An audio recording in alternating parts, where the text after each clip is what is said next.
Yeah, disguised it well. All right, good afternoon. Good, how's your energy?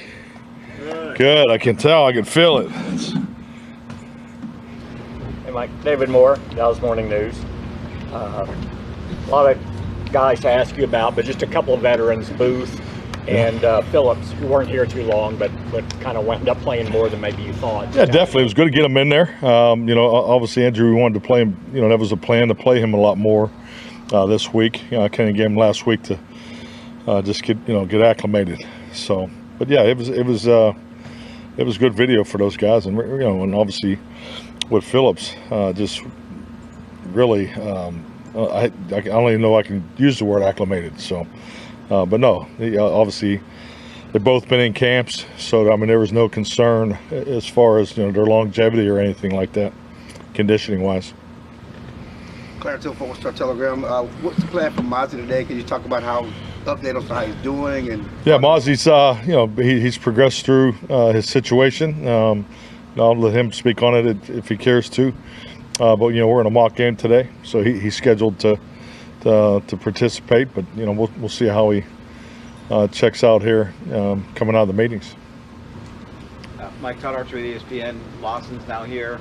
You've got to go through a ramp up. How you get him acclimated to everything out here after not being around? Yeah, definitely. I mean, just really got to see him work first. There's always collaboration in these types of situations. Especially with a veteran. So we have a good system in place. Between Harold Nash and Britt Brown and obviously the position coaches. So we'll see how it goes this week. What do you think he can bring you ultimately? Well, definitely. I mean, he brings you. You got to look at his experience in his productivity. Obviously he knows the system. So I know Paul is. Gunther has a strong relationship there. So there's definitely a fit for us. John Machado with The Athletic. With Brandon Aubrey and your comfort level with him in games, is it as high as you've ever had with a kicker, or is it even higher than that?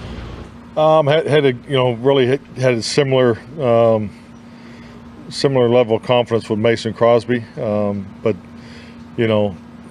Brandon's he's a different level just with his distance. I just go back to his first day here at camp, just having a chance to stand behind him and see the ball come off his foot. So. And it's just like anything in our game. We work together every day, so I get to see the consistency that he kicks with. So I mean, his ball placement and his length is outstanding. And then before games, is that kind of a thing between Brandon and Bones, or do you talk to Brandon as well, like in the distance? No, we have a system that particularly when you play outside, we have marks that. Where we have different lines and so forth, and frankly, just with my history up north, I mean that can change 8 to 9 yards, per direction. Yeah, so that's really what that whole pregame process is for.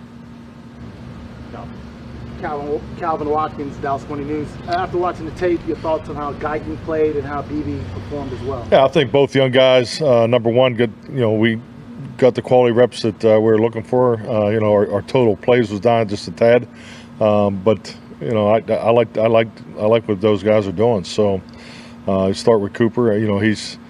He's obviously a really good anchor in there. His tenacity, plays with, stands out. But it's taking every rep at centers is different for him. So he's clearly is getting better by the day, just with the declarations and the mechanisms that are needed at that position. So I was very pleased, and same with Tyler. I mean, Tyler needs to play. I mean, just look at his hands and feet. Just make sure we're coordinated there, and just the specifics of how everything fits together. So I felt good about really all those guys. Sadius, The Athletic. Mike, your secondary seems to have a lot of depth when it comes, and Keemon Hall making the play that he did as well. When it comes to guys past that first layer, what goes into the tiebreakers for the roster decisions and things like that? Well, you look at the whole body of work, and Keemon is just really, I mean, he's there's not too many days of practice that he doesn't make the highlight tape. You know, just his ability to get his hands on the ball. I mean, he's had some just really plays that stand out, particularly just in run support. You know, just coming off a block, setting edges, making plays. So, but I think we all know the answer to your question. I mean, special teams will play a big part of all these conversations. When we get to these younger players. Along the lines of what you just mentioned, with Andrew Booth coming up, making tackles the way he did, talk about Hall and run support as well. Is that something for corners, especially when you're a little lower on the depth chart, that you have to show that willingness? Oh yeah, you got to tackle. You definitely got to tackle. I mean, just look at our system of defense. So, we understand the push crack and how offenses are going to play us, and it's so important for our corners to be able to come and tackle. There's a lot of check downs. There's a lot of underneath pass completions in that game. Saturday night, and then we had that one stretch there where we missed a few tackles. But other than that, I thought our perimeter, defensive guys came up and tackled well. Brad. Mike, Brad Sham, Cowboys Radio. You're talking about special teams and young guys. Does the second kickoff returner with the new alignment give Deuce enough to do on special teams that you could spend practice time putting packages together for him, or does he have to do something else on special teams? Well, I mean, he has to continue to stay available. I mean, that's the only thing Deuce, that's the only hurdle that he's hit this this training camp. But yeah, I mean, as a returner, I mean, he does give us value there. But I really liked the way he was, his productivity with the ball in his hands, breaking tackles and so forth. But yeah, special teams will be part of it. Aaron Cousins, Lone Star Live. When you make the decision whether to keep 3 quarterbacks or 2 on a roster, what kind of factors go into the numbers decision?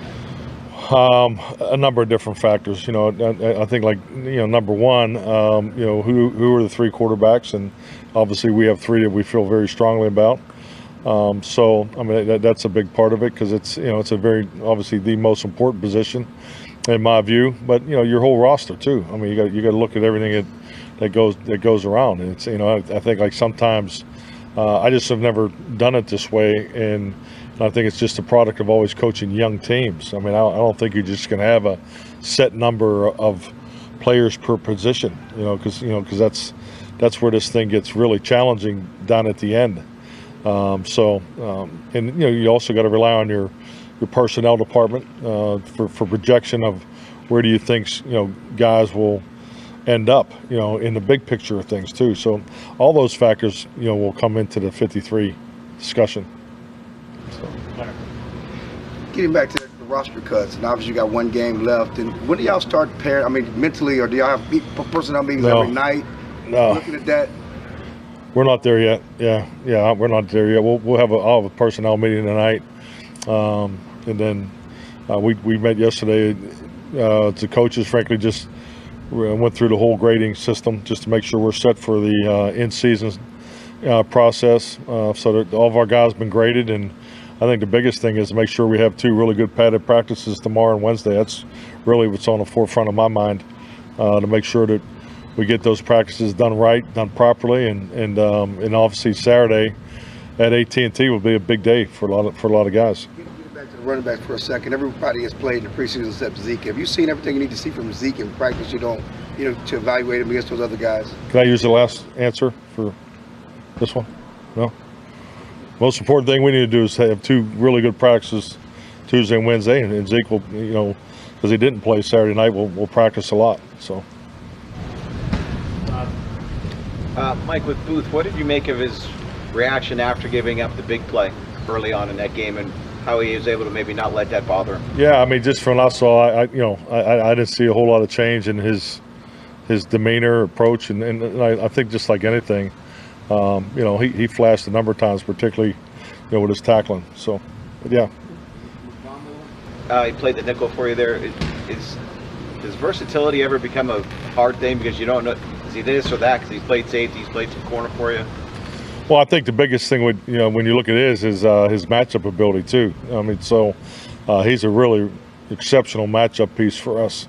we had him on a rep count, just 'cause, coming back, off his injury. So, but his ability to play nickel, and we do have faith in him going out and playing corner. So, and obviously playing at safety. So, I mean, his matchup ability and his flexibility is an excellent asset for us to utilize, and obviously that just the way he's he has grown so much in special teams. So I'm just so proud of all the, because this guy he's a two-day guy. He's a two-day guy. I mean, he's in there throughout the day, and then he's one of the guys that's back here at night. So all the extra work's paying off.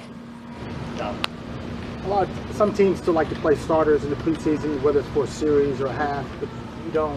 When did that start for you when you said, I want the young guys? I just think, like anything, you have, it's injury assessment. I mean, I think, that's part of it. But also, just look at our team.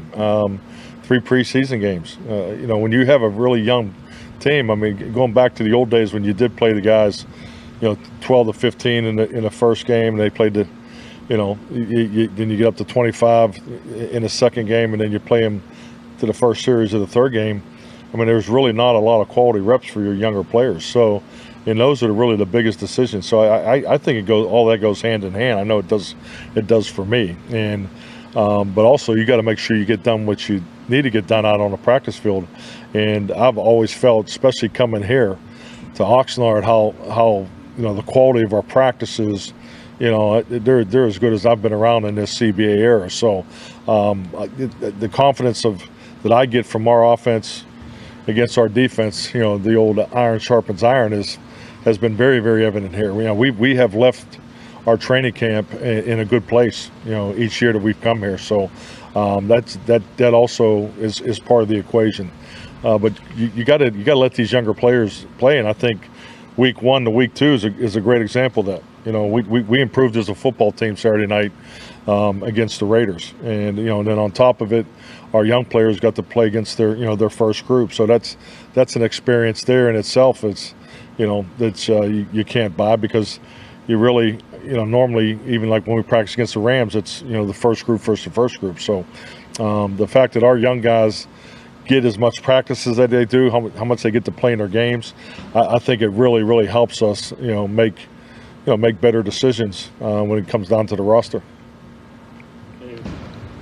After Ferguson and Schoonmaker at the top of the tight end room, how does the rest of the competition look for you? Where does it stand kind of going into this game for that final 1 or 2 spots on the roster? Well, it's good to have Scooney back out there, because I thought he definitely improved this week. But really, Fergie's kind of separated himself. I'd like to see all those guys take a big step, every single one of them, because there's an excellent competition there. And I think body type wise, this is as big as a group that I've ever had, as far as the number of tight ends that can play the pure Y position. So, and that's very helpful too, because that really keeps us in line with the things that we want to do, particularly on first and second down. So I'd really like to see all those guys take a step this week. After Ferguson and Schoonmaker, you kind of look for, okay, however many more we keep, how they fit in with their skill sets, or do you want something different? Do you want? Well, I just want them all to improve. So I mean, we want those tough decisions, So and they all have a particular skill that's stands out from themselves to the others. So it's important for all those guys. I mean, all those guys need to take another step. All right, thank you, Mike. Thank you.